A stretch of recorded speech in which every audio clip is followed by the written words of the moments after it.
கன்னிராசிக்காரர்கள் அன்பர்களுக்கும் நேயர்களுக்கும் ஆனந்த வணக்கங்கள். கார்த்திகை மாத பலன்கள்.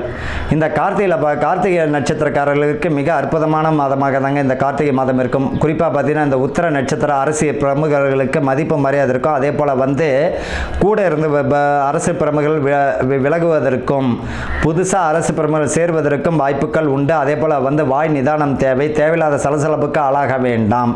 கூட நட்பு கேடு தரும் என்பதை போல சில கூட இருந்து ஒளிபரப்பவர்களும் காட்டி கொடுத்துருவார். அதில் கவனமாக இருக்கணும். இவர்களை பொறுத்த வரைக்கும் மதிப்பு மரியாதை வெற்றியை தரக்கூடிய மாதமாக இருக்கும். வாக்கள நிதானம் தேவை.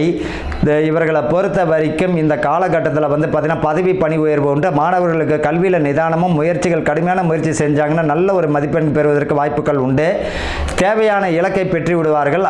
அரசு பணியாளர்கள் அரசு அதிகாரிகள் கவனமுடன் செயல்படணும். கைஊட்டல் வேண்டாம். காட்டி கொடுத்து அதை தேவையில்லாத பிரச்சனையில் உண்டு. மாணவர்கள் படிப்பில் நிதானம் தேவை. தேவையில்லாத பழக்க வழக்கம் வேண்டாம். இவர்களை பொறுத்த வரைக்கும் உத்தியோகஸ்தர்கள் பணியாளர்கள் பார்த்தீங்கன்னா இருக்கிற வேலையை தக்க வச்சுக்கோங்க. புதுசாக ஏதாவது வேலை வருது அப்படின்னா கவர்மெண்ட் வேலை வாங்கி தரேன் அந்த பணம் இந்த பணம்னா அதில் கவனமாக இருக்கிறது நல்லது. பணமும் போய் வேலையும் வராது. என்ன காரணம் அப்படின்னா இந்த காலகட்டத்தில் குரு வக்ர பயிற்சி அடைவது பார்த்தீங்கன்னா கடகத்தில் இருக்கார்.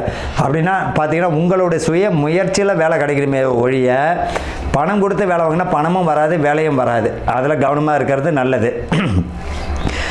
பூர்வீக சொத்து கிடைக்கக்கூடிய அமைப்பு உண்டு. 60 வயதுக்கு மேற்பட்டவர்கள் பார்த்தீங்கன்னா பாதம் இடுப்பு வயிறு சம்பந்தப்பட்ட பிரச்சனைகள் தருவதற்கு வாய்ப்புகள் உண்டு. அதில் கவனமாக இருக்கணும். இவர்களை பொறுத்த வரைக்கும் வம்ச விருத்தி உண்டு.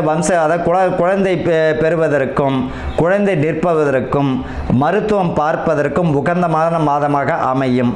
ஆக மொத்தத்தில் கவனமுடன் வெற்றி அடையக்கூடிய மாதம். வாய் நிதானம் மிக மிக தேவை. தேவையில்லாத விஷயங்களை தலையிட வேண்டாம். வாழ்த்துக்கள். வாழ்க வளமுடன்.